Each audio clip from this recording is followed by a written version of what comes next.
and gentlemen, boys and girls, hello. Welcome to the show. My name is Cameron Williamson, and this is By Imitation Only. Today's guest, Mr. Jason Fisher, actor extraordinaire, podcaster, public speaker, etc., etc., etc. We're actually going to be interviewing each other today, so this is going to be an interesting show.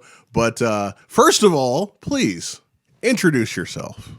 Like you said, my name is Jason Fisher. I've been acting, directing, podcasting, talking, all around BSing my entire life, and I finally found a way to put it to some good use. That's what I like to say. Yeah, that sounds about right.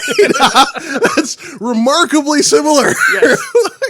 So we're kind of doing this together show. We've been trying to figure out how to get each other on the show at the same time.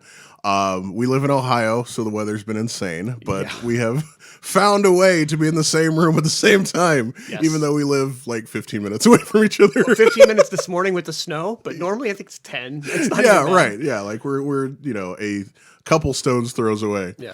But anyway, welcome to the show. Thank you. I appreciate it. And I guess welcome to your show as well. We're going to do the back and forth thing. I've never been welcome to my own show. Welcome to your own show. This is awesome. Yeah, this is cool. So, I guess we can start with the podcasting thing. So, my podcast is By Imitation Only. I talk about creativity and I talk about entrepreneurship and kind of how those two things go together, if at all possible. The real point of the show is that most of the time creatives are terrible at business and vice versa.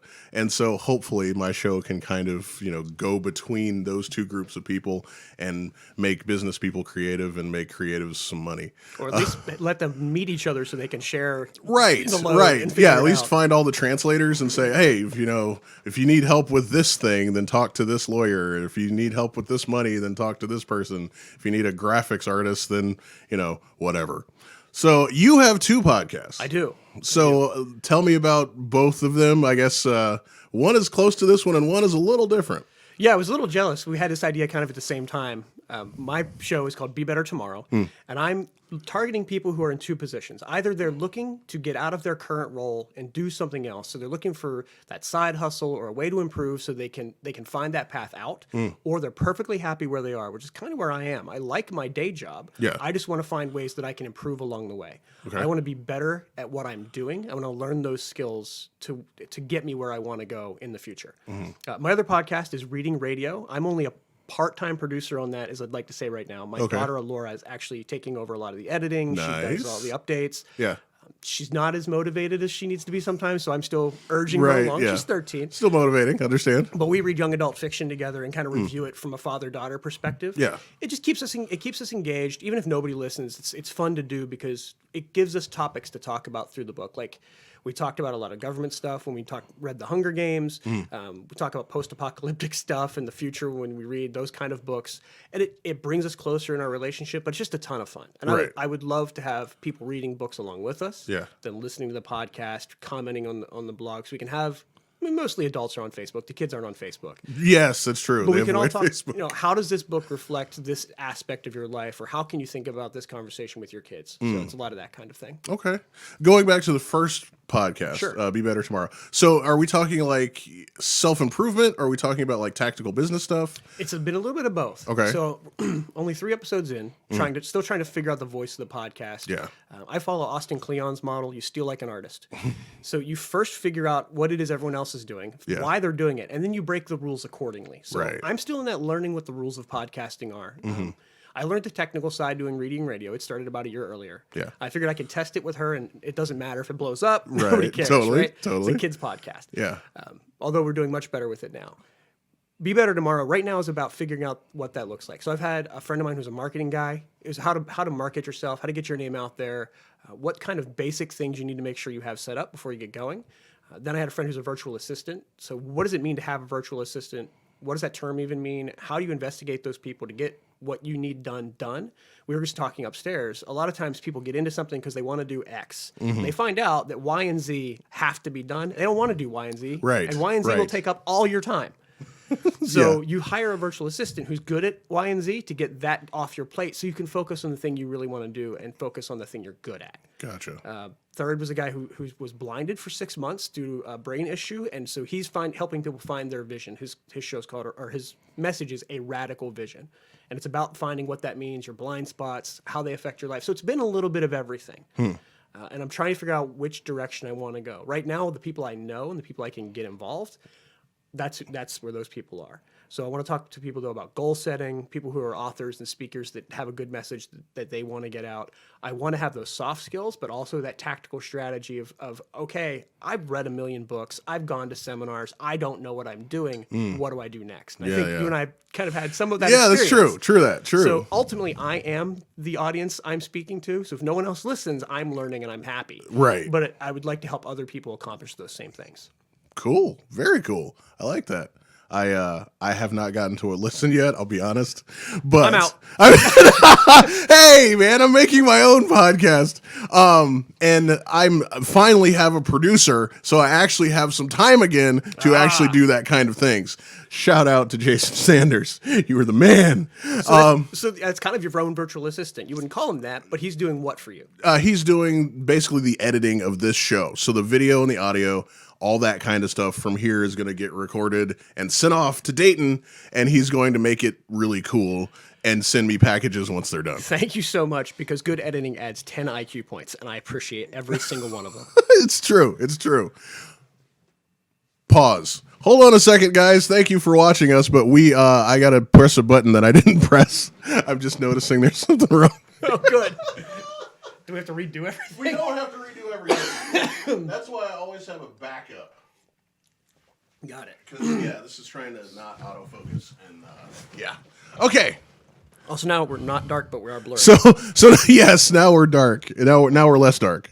All right, cool. So that's a good cut spot, so it's okay. It was. We can put in our commercials now. Yes, we'll put in our commercial. Our commercials. Because we totally have those. This show is brought to you by jasonrfisher.com. If you're looking to increase your influence through public speaking, check out jasonrfisher.com and his amazing resources that will help you find your voice and speak your message.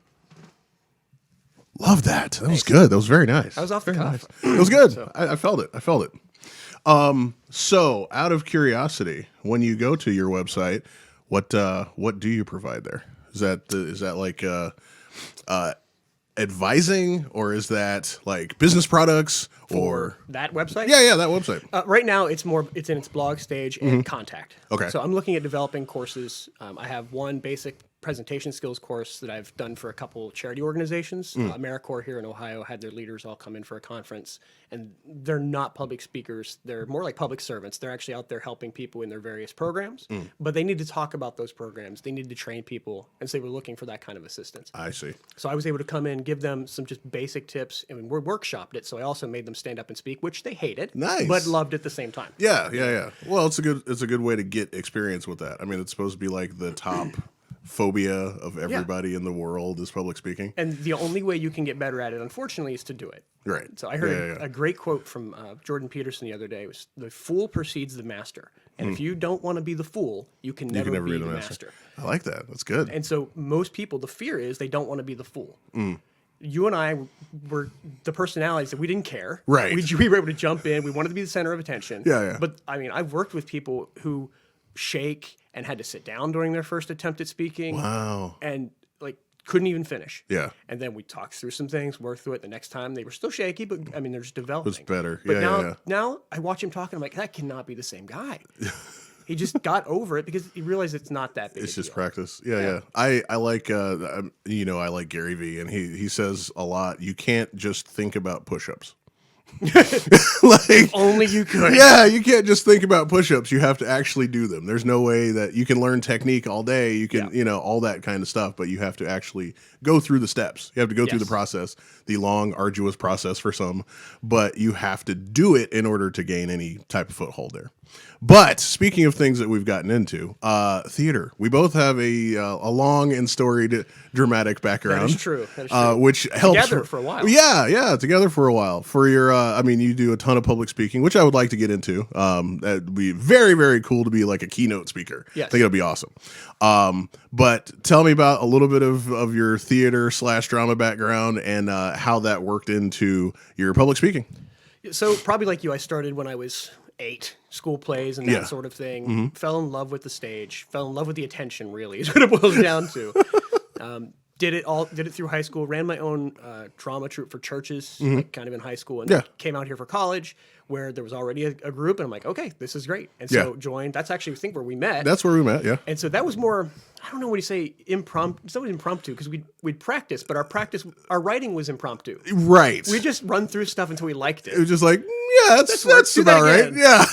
And then we'd okay. And then we do none of that when we were on stage. That's not we kept some of it in, but there was always the fun game of, can I make him laugh so much that he loses his concentration? And Yes. we are having fun with it along with the audience. Right. We were kind of the advanced group. Yeah. Yeah. We called ourselves the drama dudes because that was like, deep. Yeah. But we were, it was all very, very much, like, okay, I like this. Here's the blocks. Let's go. Great. Oh yeah. And make sure you say fish on stage. Just make sure that you say that. Yeah. That's the only thing you had to remember. And that was it. You got to make sure that that's important. The rest of it is just how do we get there? And honestly, so when I got into Toastmasters, the thing that really clicked with me was what they call table topics, but it's impromptu. It's made up on the fly. You get up, they ask you a question, you got 2 minutes, go.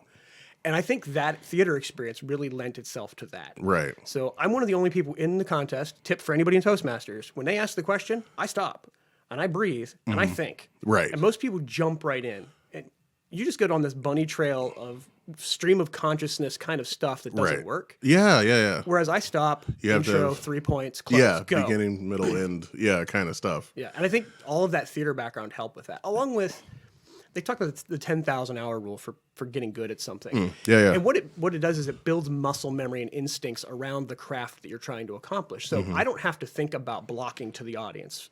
Right. For those of you listening or don't know, that's making sure you're facing the audience in the right way at the right time. Right. There's some tricks to doing it that I've just become natural at because my directors for years said, you're looking away when you're talking. You need to look at the audience a little bit, even though it feels unnatural. Right, totally. Those things come to me naturally, and I don't even realize that it helps me in public speaking. Part of being a teacher and coaching and those sort of things is breaking that stuff down and going, why did they do what they did? That's why. Here's what this person needs to do to help them be better because they don't have those instincts yet. Yeah. And that's what makes a good director, I think, is building that muscle and building those instincts and helping you understand why so you don't fight with them. True. And I love that stuff. It's like, I'll be sitting watching something with my wife. Be like, oh, did you see that? Did you see when they did that? Did you see that? Because they turned their head. They turned their head like that. They went like that. They were saying a word, and it was like, oh, that was cool. I love that. Wait, run that back. Let me see them turn their head again. Theater people. I know. Which another common thing we have, which nobody gets this, I think, unless they've done live theater, is watching professional wrestling. That's exactly what I was going to say. Like, Dwayne Johnson is probably the most dynamic live performer, and he knows how to play a crowd. Yeah, totally. And in most theater, the crowd's not that crazy and that into it. They're not really a member of the cast. Whereas in professional wrestling, they are. Yes, they're a very unruly, partially drunk member of the cast. And in a lot of, I don't know what cast you've worked. That's normal. There's a lot of people who watch professional wrestling and just think it's this ridiculous redneck soap opera, which it is. But we love it. And if you can watch it, there's just nothing like it as far as live performances go. Live every time it's new performances. It's like, okay, like Cats has been running forever, but it's the same show. It's the same show every time. Right. Wrestling is a different show every time, multiple times a week, which is insane. I mean, it's the current day circus, which is very cool, and I'm partial to the circus. Rest in peace, Barnum and Bailey.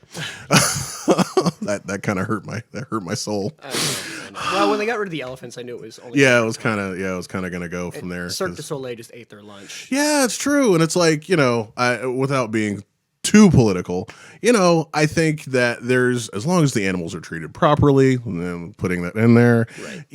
that it's a way that people are going to actually get close to those animals. It's like, if not, then it's just cable TV Discovery Channel. Oh, look, elephants exist somewhere, and I think that goes a long way toward conservation and stuff like that. But anyway. Well, and as much as the majesty can be seen on TV, until you stand next to an elephant and really grasp the grandeur of that animal, you just don't get it. You don't get it. Yeah, exactly. That's exactly what I think too. It's like you can see it and like, okay, that's a thing that exists, but like, this huge animal that's standing right next to you, it's pretty amazing. Anyway, out of the circus. So public speaking. How do you actually get started when you want to do, okay, I want to speak on speaking, or I want to speak on business, or how does that go from an idea to an actual gig? That's a great question. And it's different for everybody. So some people have a natural path where they're just able to do it. I work in a consulting company. So there's a lot of opportunities for me to talk about different business topics. Maybe not in a full, hey, get up and give a 15-minute keynote, but maybe in this meeting, we're going to introduce this topic to our client because we want to sell this particular thing to them. You're introing the topic. You've got to give them an understanding so we're all on the same page. So that's a path for me in business. Okay. Doing public speaking for me was a little different because, as I said, I was a member of Toastmasters, toastmasters.org. Mention it in almost every podcast I do. Now I'm doing it here. It's a great place to get started for practice. I consider it like the gym of public speaking. Great people, supportive. You go in and you can figure out what your message is and kind of craft it. It's like doing open mics for a comic. And I got in. They have contests, mainly two. One's the international speech contest, which is I'm missing this year just because life.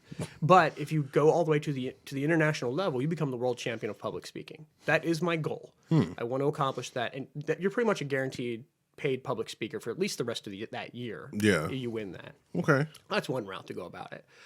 I've been able to help people in my organization when we've had two women go give TED Talks for the TEDx Talks for women here in Columbus.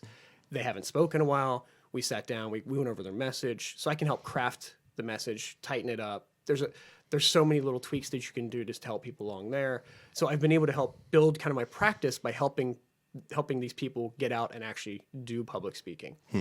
Being a mentor in my Toastmasters club helped a lot because I'm building my craft as a coach by helping people. Yeah. So I'm not just learn coming by in going, teaching. yeah, Right. I know exactly what I'm doing. Let me tell you, I've actually learned how to teach people to build that process. So now it's just a matter of reaching out and going, here's why your organization needs help with this, because no one pays attention in your meetings when people start talking. True that. You turn them off in the first 3 seconds by apologizing for how little you prepared.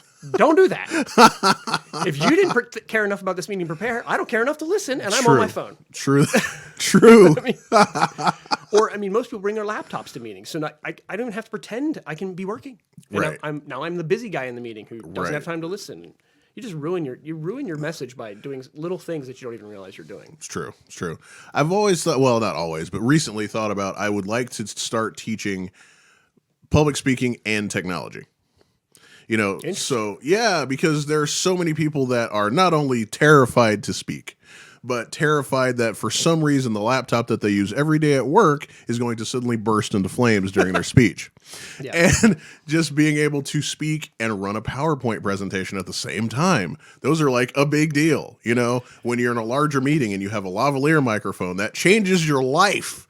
Yes. There's things like that. On top of that, like if you have a lavalier, a PowerPoint, and a sound guy in the back of the room, that changes things again. Here's the tip. Ignore the sound guy. Yeah, ignore the sound He's guy. doing his job. He's good at what he does. Something going wrong is probably your fault, but he'll fix it. Yes. And please, just for me, from your man Cam, I'm afraid to take a drink. do not start your speech with, "Is this mic on?" Oh, for the love. Please, don't do that. Please.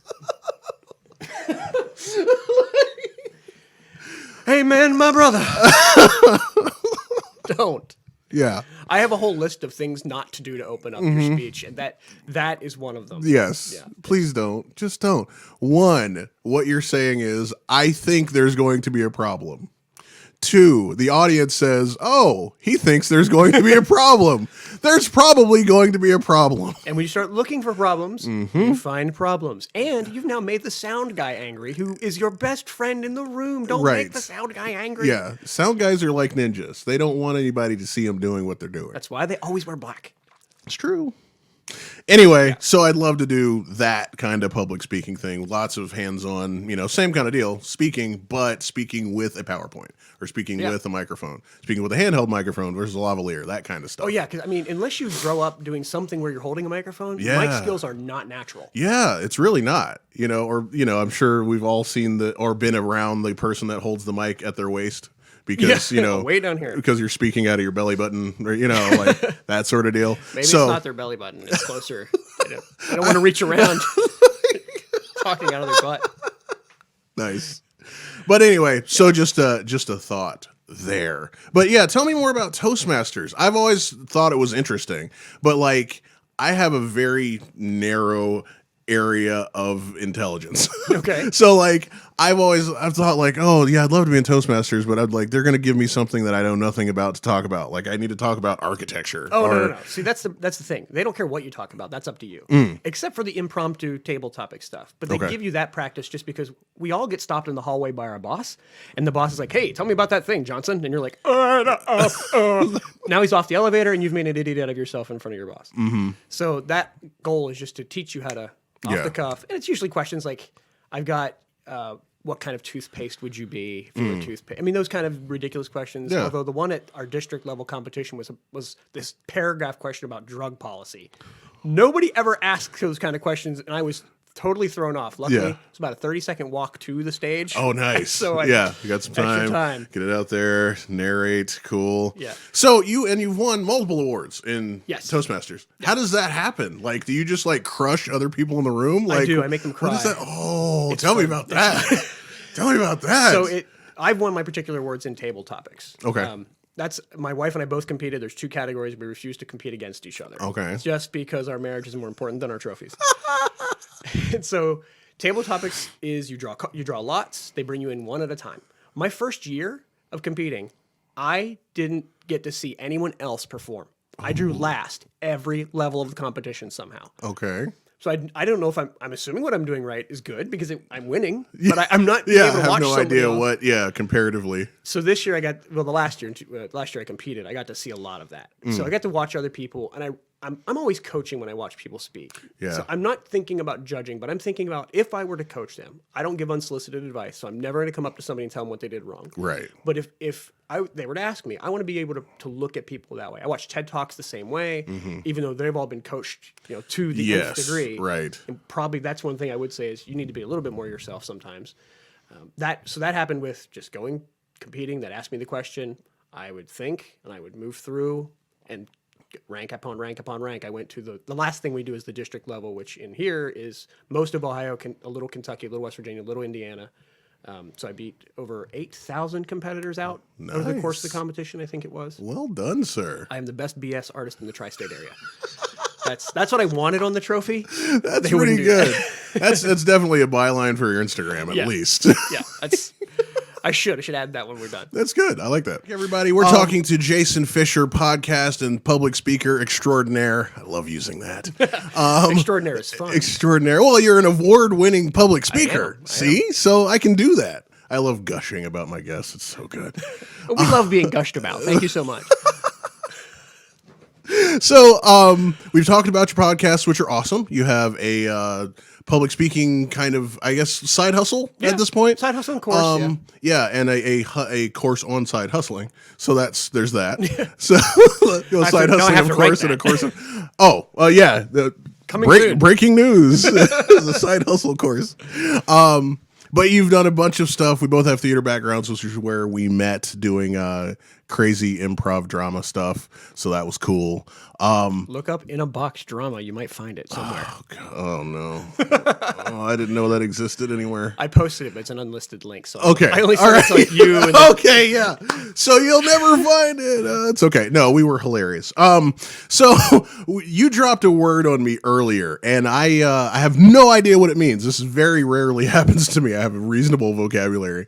But please tell me, what is multi-potentialism? Yes. So let me break this to you. It was made up, I think, by the woman who did the book that I'm reading now. Her name's Emily Wapnick. Okay. So this is why I don't know this word. Probably it. Okay. She runs a website called puttylike.com. Okay. But multi-potentialites or multi-potentialism are people who don't have that passion about one thing.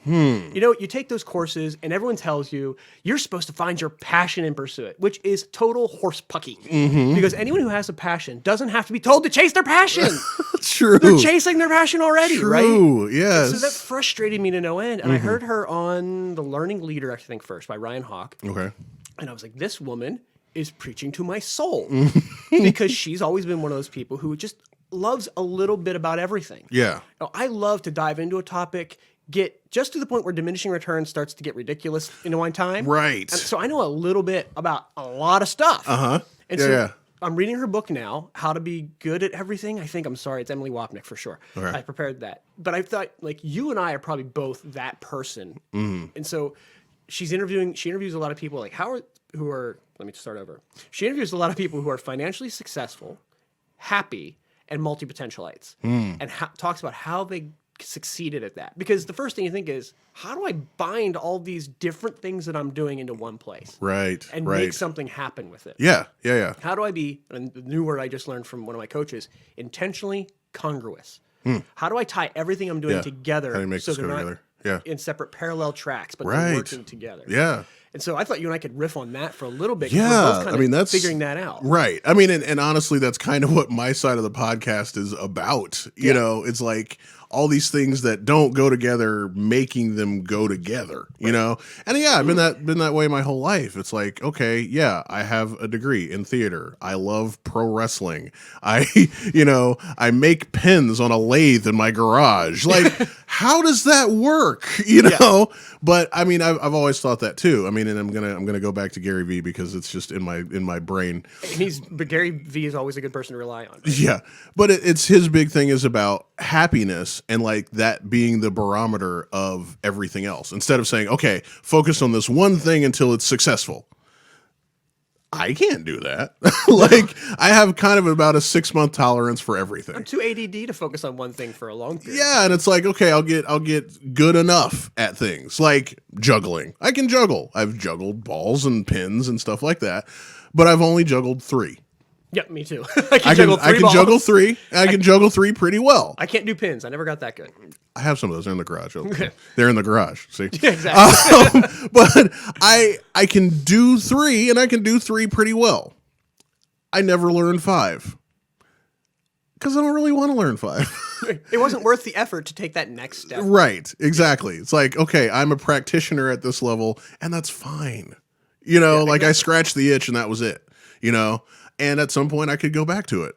I probably won't. You know, you were really good at the Diablo. Is that what it's called? Yeah, for a bit? Diablo. Yeah, like I can totally do that. But I can do it to a level. Now, I'm not one of the Chinese kids in Cirque du Soleil. Oh my gosh. I know, they're insane. But like, you know, I can do that. I can get by. It's cool. There's a reason challenge level Asian is a thing. Right. Like, have you seen the kid who juggles 3 Rubik's Cubes and solves them at the same time? Yes, that's insane. How do you even discover that talent? Right. Same thing. I bought my kid a Rubik's Cube who just decided he did not want to work on it. And I learned how to get one side done. And I'm like, all right, good. Good. Well, you get the white side done, and then everything else flows into place. Yeah, I got to the white side, and I'm like, yeah, okay, cool. Like, that'll work. But yeah, that's kind of the plight of the multi-potentialist. Is that a word? Potentialist, potentialite is what Potentialite. uses, yeah. Okay, potentialite. Okay. And it is. We all dive into something, and then I think for the last 2 years, my question has been: I've got these 3 or 4 different interests that I want to pursue, and so I'm not pursuing any of them because I don't want to give any of them up for the sake of pursuing one. And what I finally discovered is, one, just do something. Something is better than nothing. Yep. Be okay with shutting it down in a year. If if Be Better Tomorrow in a year from now is not going anywhere, I'm not happy with it. I'm not happy doing it anymore. It's really the barometer. Then I'm gonna say, hey guys, I'm gonna stop doing this and I'm focusing on this. Yeah. I keep one mailing list so I can just tell everybody and they can Hey, drop I'm gonna off go over here. if Right. it no longer applies. Yeah. I hope it doesn't. I'd like to see it continue to grow. I'd Right. like Emily Wapnick, somebody I want to interview. Yeah. Ultimate goal if I could interview Gary Vee, right? That That'd be great. I've made it. Right. But I have those people on my list that I want to get to, Mm-hmm. but I'm not ready to get there yet because I'm still learning my craft and focusing on things. Right. So Right. how do you find yourself bringing those different sets of skills together in what you do? Dude, like to me, it's just like, I like this thing. I'm going to try to do this thing. Now, how can I do something with this thing? Yeah. There's a lot of like, okay, I bought or attained this thing and now I got to do something with it. So is that how the lathe thing got started? Well, that was just because I turned 40 and said, I need to make things. But I just turned 40. I have not bought a lathe, for the record. well, it's like, I think this is just like the male side of things. At a certain point in life, you have to build stuff. Now it can be like cars or it can be cabinets or whatever. My thing was buying a lathe. Now, I've been a tech head my whole life. I play video games. I just bought an HTC Vive, virtual reality. Ooh, it's the future. Like technical stuff has been my side of things. But like I hit 40 and I'm like, I want to make something. I should learn to craft. I should learn to, in case there's a zombie apocalypse, we will have all the round wooden objects we can possibly have. Podcasters will not be useful in the zombie apocalypse. At all. But as far as everything else, I was just thinking this as you were saying it, like, man, if you dug up everything that I've just posted online, I'd be like, I would really look like I was schizophrenic. Like I had a YouTube show about anime, and I had another YouTube channel that was about DJing and performance. I had another YouTube that's this podcast. I have stuff on my Facebook that is just the ends of the earth. Like, hey, I found this toy today, and it's a plastic dinosaur that bites your finger, and it's kind of hurts my finger. You shouldn't give this to kids. Like, what? But did you find you were learning through teaching those things? Oh yeah, totally. I mean, so it's totally. still accomplished something. Oh yeah, definitely. I mean, like I would not be able to do this right now. Like we're streaming live to Facebook and I'm recording on a camera and this is going to get sent to somebody else. And that's all coming from like me having a Twitch channel where I played video games. And then I got tired of playing video games on Twitch. And so I started DJing on Twitch and, but it's still all these different skill sets come together eventually, right. And I think I've always just had that belief of do what you do and it will come together. Right. Now a lot of times you got some spare parts, but it will come together, and like you said, my favorite hashtag is hashtag do something. You are always better off if you take some kind of step, no matter what, even making the wrong decision. At least you've learned something in the process instead of letting life happen. I tell my kids all the time, there's so much to be learned from failure that we fear. But failure helps us to learn what not to do. It helps us to learn so many aspects. If we're circumspective, like why did that fail? Why did nobody watch this show? Right. Oh, it's because I was rambling and didn't plan anything, and it just dropped people's attention. Sure. Or, why did that show not do well? Oh, okay. Well, the guest was a little flat, or I was a little flat because I was sick that day. Yeah. We learn those things, and we start to understand how to do things better through the process of failure and self-examination. Right. So failure is never failure if you learn from it and you get back up and go. Yeah. And I mean, this is, I'm referencing Gary Vee so much today. It's another thing that he says about failure. It's like everybody's so afraid of it. And it's not because you're afraid to fail. You're afraid of what other people will think of you failing. Yes. When we were planning for this show, and I don't even know if you caught that you said it. He's like, what are we going to talk about? And Jason says, oh, what are we going to talk about? Like, I don't know. And he's like, well, you've tried a lot of things. I'm like, yeah, I have. And I'm like, ooh, you've tried a lot of things? What did he mean by that? And I'm like, I know Jay is my friend. We've been friends forever, and I know he wasn't trying to say anything, but I'm like, wait a minute. Wow. That got really deep really fast. Oh, see, that was because I've been reading this stuff about multi-potentialism. Yeah. I was thinking in that vein. And right. So it's like, I want to talk to somebody else who has the same issue. Right. But it's like, my thought was, oh, well, you've tried, but you haven't succeeded. Right. And it's like, I really had to go back to the Gary Vee thing, which is like, wait a minute. No, like whether he thinks I've succeeded or not, like my success or my failure is still mine. It's yours to decide, man. Yeah, it's still mine. And it's like, and I should hold those both just as tight. Instead of like, the successes are all these wonderful things and the failures are the things I try not to show anybody. Yeah. You know, it's like, no way, man. I should like totally tell you that my first business was selling balloons and I sold one bouquet of balloons, and you should never fill them up 2 days before you try to sell them because the helium won't hold for 2 days.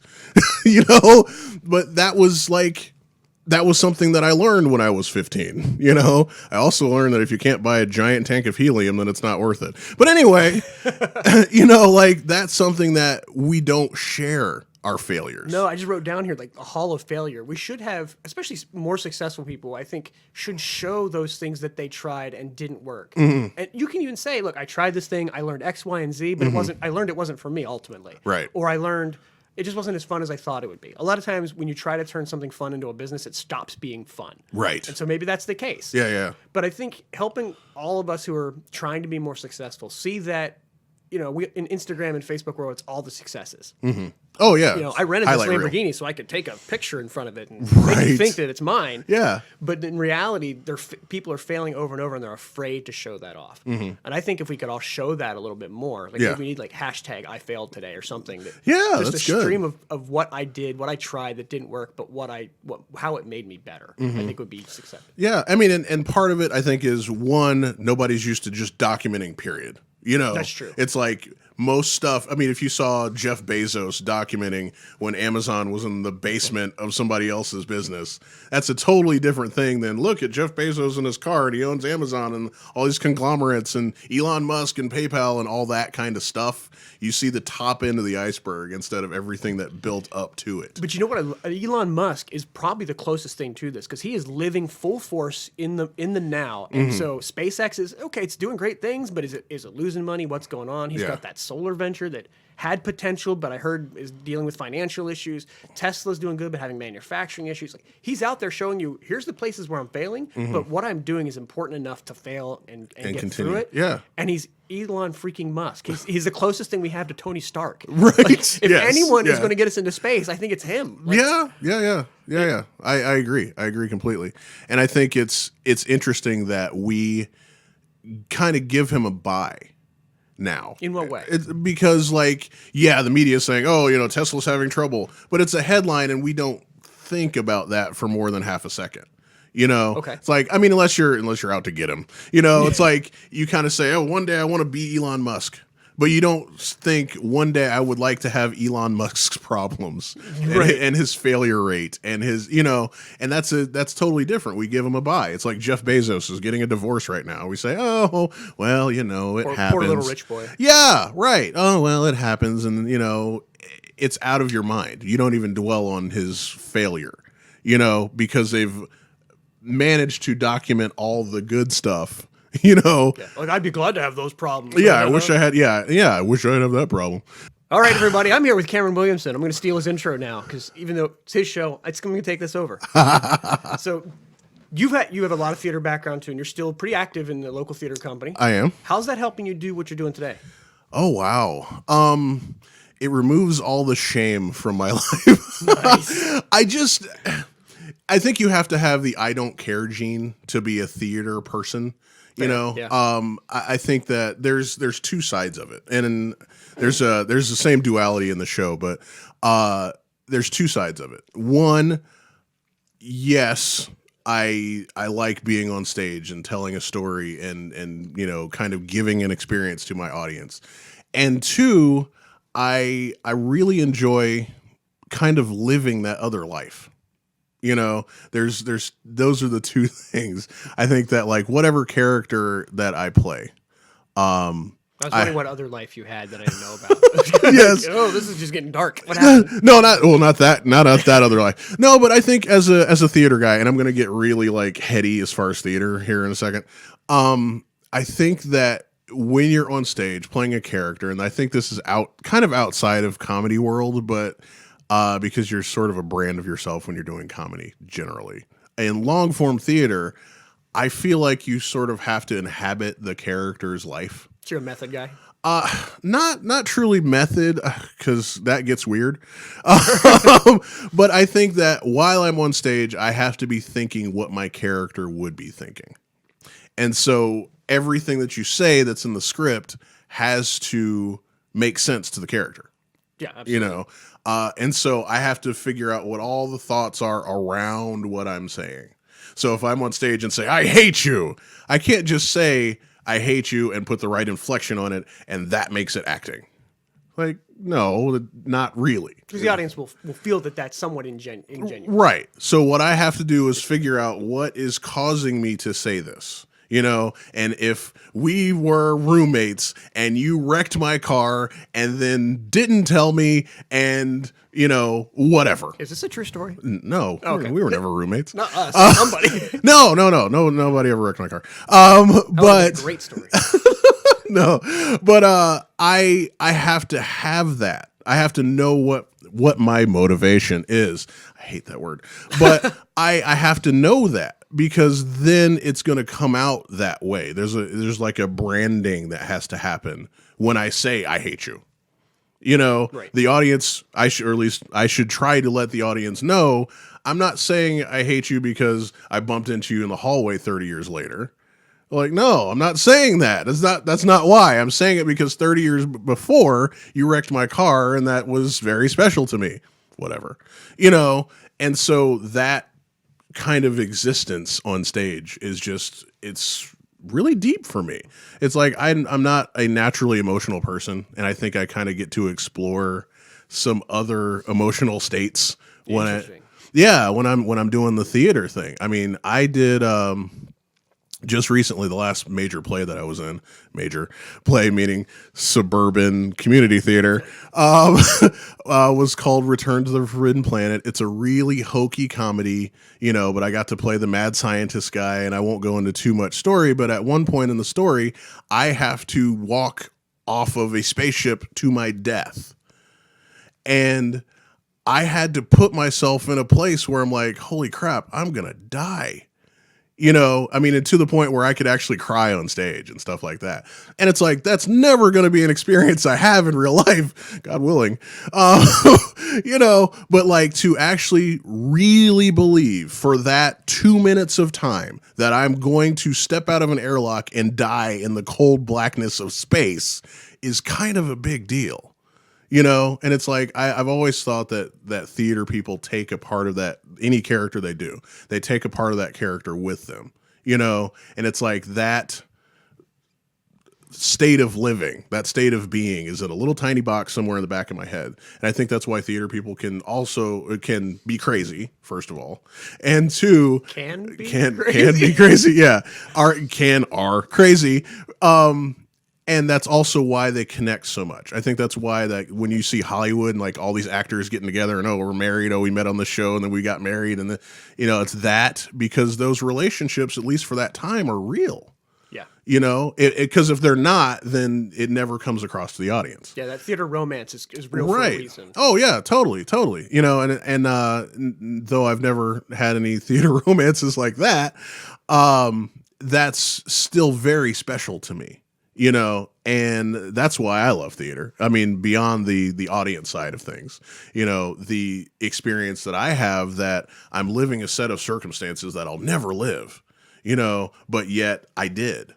At a certain point, I had a daughter named Miranda that, I raised in space, and my wife left me, and, all this other stuff that, is real for the moment. And it's very cool, and it ends up in a little keepsake box in the back of my head. Yeah. It's pretty cool. And so how does that draw into everything else you're doing? Well, I think it just lets me do this kind of stuff, and it's just cool. It's another experience. I don't want to say a drug, but it's like, I kind of feel like it is. It's like every time I do a podcast, I'm having a completely different experience than I've ever had before that may not have happened any other point in my life. It's like we've known each other forever and we've never had this kind of conversation. I've met a lot of other people in life and said, hey, you're cool, you should come on my show. Hey, you're cool, you should come on my show. Then we sit down and we have a conversation that is like, whoa, this is blowing my mind, or whoa, this is really interesting, or wow, I never thought of it that way, or that kind of stuff. I mean, I eat that up, you know? Yeah. And if I can help somebody else in the process, which is the people listening or watching, then even better. You know, it's like I'm helping connect your skill set or your thought process to a bunch of other people that probably need it. Right. So that just makes me love it. And again, it's that experiential thing, you know? So I get something out of it and I'm like, wow, this is a moment here. Right. And on top of that, when somebody says on my Instagram or on my Facebook or whatever, oh, wow, yeah, I never thought of business that way. Or, oh, wow, I never thought of creativity that way. Or, wow, I should probably get a lawyer because I want to do a patent on something. Or, you know, these are all things that have actually happened. You know, like, wow, I'm having these great experiences myself. I'm hanging out with awesome, cool people, and I'm helping other people. You know, and that's kind of the same deal with theater. You know, I'm hanging out with awesome people. I'm giving an experience to somebody else, and I get some cool, you know, like side prizes in the process, you know. Tell me a story. Like, for my guests who maybe never heard of you or listened to you, Sure. maybe yours who haven't watched the whole back catalog. What's one of those experiences that happened and it was just amazing because you never thought of how this could come together the way it did? Like one of your guests, one of those socials experiences or whatever. Goodness. Well, I mean, I think probably, well, I have two, but I think my biggest guest so far is a local artist named Darren Hoover. Yes, who made all this stuff. I have paintings all over my house. He's amazing. He's just one of those people I've looked up to as a creative most of my life. And to have him sit down and say, this is the reason that I did this painting. This is like these guys here. Like, I love these. I worked, you know, for him doing sound or something, and he gave me some paintings. But to have him say, like, okay, I made these and I used crayons. Really? You know, and not only did I use crayon because it's faster and it's not charcoal or something that's going to smear or whatever, I used crayons because I knew that when I make this, then I'm going to have to make, you know, a bunch of them. And when I make a bunch of them, I have to be able to make them quickly. And so this skill set that I have that, you know, has taken me all over the world and I could do this amazing, like Van Gogh-esque kind of stuff, but I'm using a very small set of skills in order to produce a product, not just a piece of art. Interesting. Yeah, right? Yeah, now I'm like, okay. Like, you know, like that kind of stuff. It's like, whoa, like, yeah, he could be painting the Sistine Chapel, but instead he's like, okay, I'm an artist, yet I need to have a product. Right. I need to, you know, and invest as much thought in the fact that it's a product as I do in the fact that it's art. Right. Yeah, and I think your podcast kind of fills that hole for people because you have to find a way to balance what fills your heart with what fills your wallet. Right. Because right. we all got to eat. Yeah. Yeah. And how do you find ways to not compromise your art, but still find a way to get paid to do the thing that you love to do? Yeah. I mean, I had another guest on just recently, Elaine Latrell. I keep trying to say her name wrong. Latrell. And she was talking about the same thing. She's a real big financial, you know, money person, but she helps creatives not starve to death. That's a great mission. Right. That's her thing. And she's like, you know, her whole deal was like, all right, I understand that you're going to be like, oh, I have to, you know, make a dress and I need to have this fabric and I need to have this thing and it's going to be a big deal. And if I eat ramen, that's okay. She's like, okay, wait, slow down. Now, ramen is not okay. How do we do both? Wait, real ramen is great. Insta ramen, maybe not so much. Yeah, Insta ramen is not okay. And how do we make this fit? How do we make this fit your life? No, I'm not telling you can't buy silk from wherever you're going to buy it, and it's super expensive, and you're willing to sacrifice the next 3 meals for it. But how do we give you a functional plan that will give you the money to buy the fabric that you need and still eat? Yeah. You know, how do we make that go together? I called her a translator. And I'm like, because that's really what she is. She's like, you know, all these like really dynamic art people that are like, oh, I need a project. I'm going to go do this thing. It's going to be great. Yeah. And not thinking about all the other circumstances that are going to come after the fact. Yeah. You know, Have you seen Bohemian Rhapsody? a couple of times. Okay. So I thought one of the things that really caught me, and I don't know how much truth there is to this, but when Freddie comes back to the band, and I'm not spoiling anything in the movie, but Yeah. he says basically I hired musicians and they did whatever I asked them to. And basically that's why I wasn't as good by myself, because he needed those constraints. And I think a lot of creatives don't think they need constraints. Yeah. Constraint breeds creativity. Oh yeah, I'm way more creative when I have something that I can't do. Right. If I give you $1 million to do whatever you want to do, you'd probably sit on it for a minute like, I don't know. Yeah, But if I yeah, said, what I should want I you do? to do something in this framework or this pattern, then Yeah. the juices start, how can I make that rule fit what I want to do? Right. The creative juices just start flowing. Yeah, I mean, I was on a dance team for a while. You know this. I was on a hip hop dance team for most of my life, and I would, whenever I was doing choreography, I would always pick something that I wasn't going to do. Like I can't stand up. I'm going to dance in a chair. Oh, so I you set a rule on yourself Yeah, to yeah, help build that sets, creativity. some kind of space that like, okay, here's your fences. Got it. You know, like I have to work in push-ups to this dance. I have to do whatever, because if not, there's too much. You know, it's like I think you need to have a sandbox, you know, and I'm so much better in those kind of situations. And like, that's again, the theater thing, because improv. Yeah. But yeah, I love that. You know, I used to think, well, you know, when I finally have all this room to play, I'll be my best self. And it's like, then when you finally get there, you're like, there's too much. There's too many ideas. Too many options. There's too many options. It's like when you say, all right, cool. And we did this. I think oh crud, I forget now. I want to tell a story and I can't remember if you were there. Tell it anyway. I'll tell you if I was We there. were hanging out. This is like, you know, early 20s time. Okay. And we were bored out of our minds. As you were before the internet was everywhere. True. And we, me, you, our current wives, and some other friends went to Meijer, which is like Walmart, and we had to figure out how to buy the most items for $1. Were you there for that, or am I crazy? It sounds familiar. Okay, cool. And It was 20 years ago. yes, it was quite a while. But that was just how we had fun back then. But no internet, no cell phone. Right. But we each got $1, and we had to figure out how to buy the most items within the store for $1. And it's like, dude, that was so much fun. I mean, obviously, I remember it after all this time, but it's like, it's those kind of constraints that breed creativity. Absolutely. You know, it's like, okay, I got to make this out of this. You know, I need to make, you know, a sandcastle out of pudding. You know, how do I do that? With a lot of sand. Yeah, right. Or cornstarch or whatever you used to See? solidify it down. See? Can I sidebar off that for a second? Please do. So, I think all guys suffer from this problem. We work really hard to win our wives in our 20s when we're broke. And we're super creative. Yeah. And then when we're married and we've got money and we could do anything, Right. we don't do anything. It's true. I mean, true. I'll just true. confess, but how many times you just don't pursue me like you did when you were young? Yeah.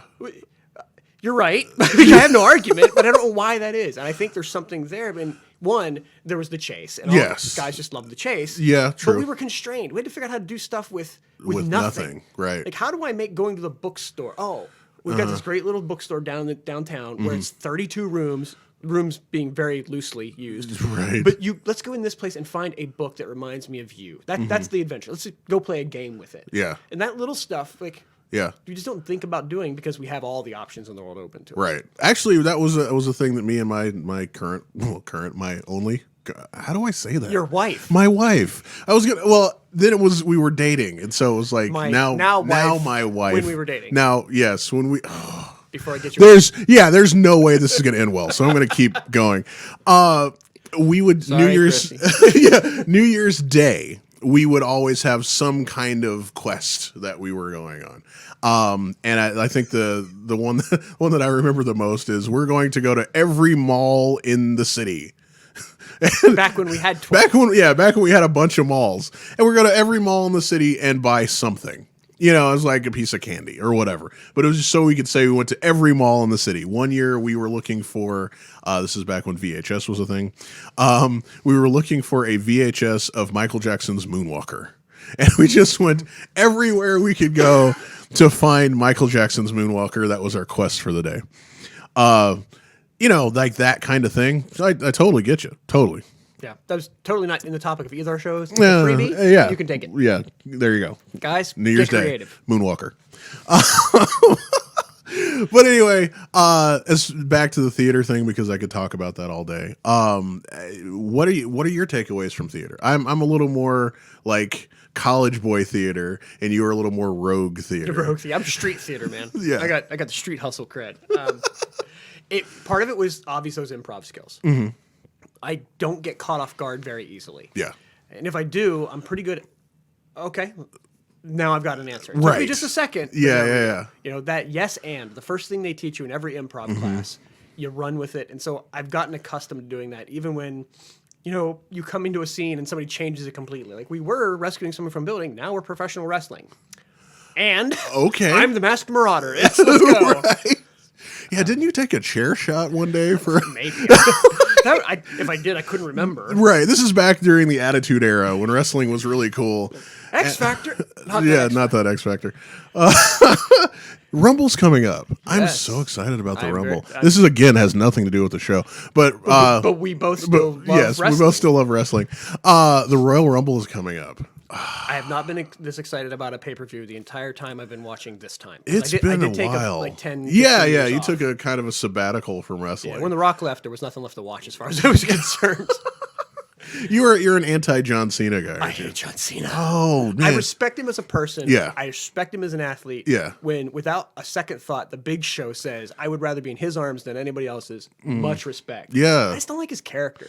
Yeah. I mean, like, you don't like, Super Cena as the character. I don't like the Golden Boy. I didn't like Hulk Hogan. Yeah. I love the Attitude Era because there was no Golden Boy. Yeah. I mean, you can say Stone Cold.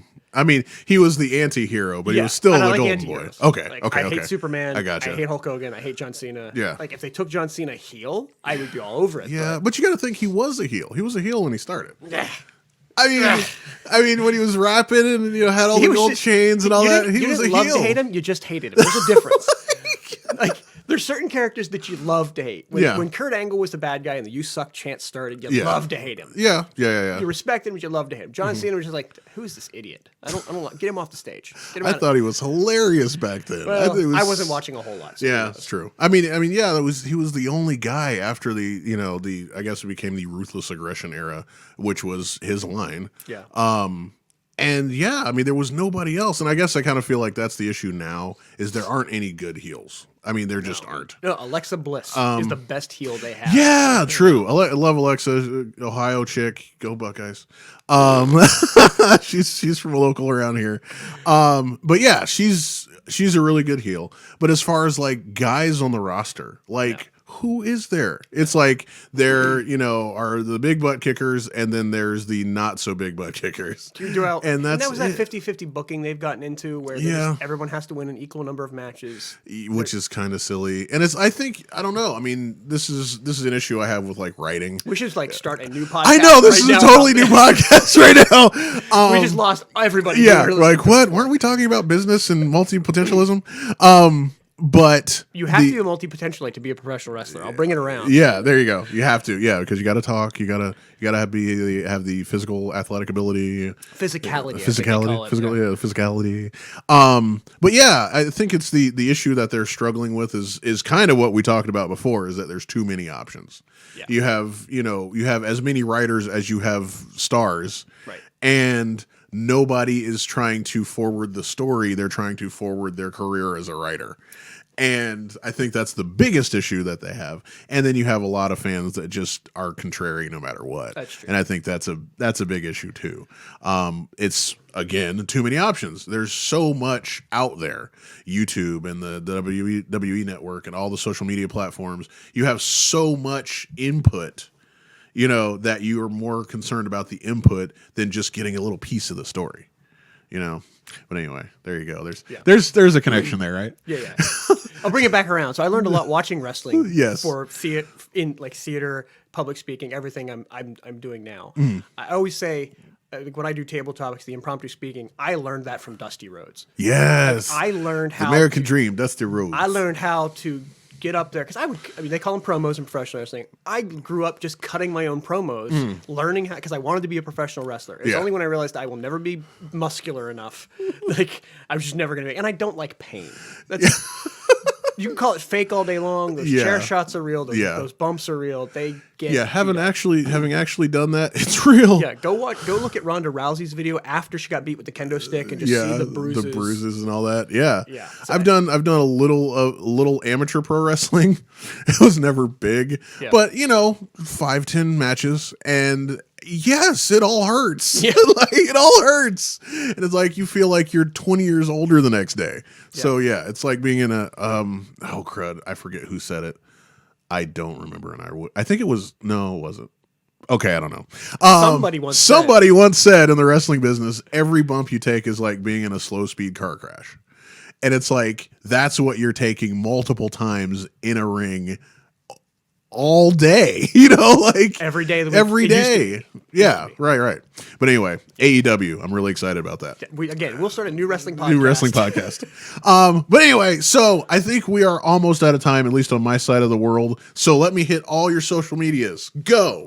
See, they should have me write these all down ahead of time because I've got too many. So for URLs, it's jasonrfisher.com for speaking and presenting. It's bebettertomorrow.com for the podcast, reading-radio.com for the young adult fiction podcast. If you have kids, you can come join that. Any other of the social medias are all linked on there on the front page. If you want 50 free speaking tips, there's little blurbs. If you're looking to do something, but you're not ready to pay for a course or something, you can go to jasonrfisher.com, sign up, get those free tips mailed to you right away. They'll help you immensely if you just listen and try to apply one or two every time you speak. So we can go with that. Cool. Social media? Instagram, Facebook, JRF Twitter. Development is the best Instagram for me. I don't really use Twitter, but I have one. I just kind of push to it. It's Jason R. Fisher. R is very important. Jason R. Fisher. I don't know who the other guy is, but he gets a lot of my stuff and he's angry. Every so often, he sends an email to every Jason A, Jason B, Jason C. I don't know who got this. Stop it. Yeah. So Instagram is Be Better Tomorrow. Be Better Podcast and Reading Radio Podcast, I believe. It's sad. I set them all up at the same time, and I have trouble remembering what they all set up as. My daughter runs that. Yeah. They'll all be in the list in the show notes, and down here in cool lower thirds. I'm doing this like it's going to be here. Right in here, lower thirds will all come up, and you'll see all that stuff. So yes. All those, and you can find this podcast at By Imitation Only everywhere. YouTube, Instagram, Twitter. We have a Snapchat. Is that still a thing? It is still a thing. Okay. It's not posted to very often, but we do have one. It's just By Imitation Only all over the place. If you want to find me for real, I'm Cam1Arthur on Facebook. And also on Instagram, just for personal stuff. If you want a pin or an actor, let me know. Thank you, sir. Yeah, thank you. For being on. I think thank you for being on your show. Yeah. Thank you for being on my show. Yes, we're having shows together, so this is kind of a bonus track for both of us. Had a good time. Yeah, thank you for coming by. Thank you for coming by. I got to talk about theater and wrestling and fun stuff. That's always fun. It's always good. Thank you for watching on Thanks, Facebook. Everybody. Come and see us. Make sure you leave us a comment and tell all your friends about me. We'll see you next time.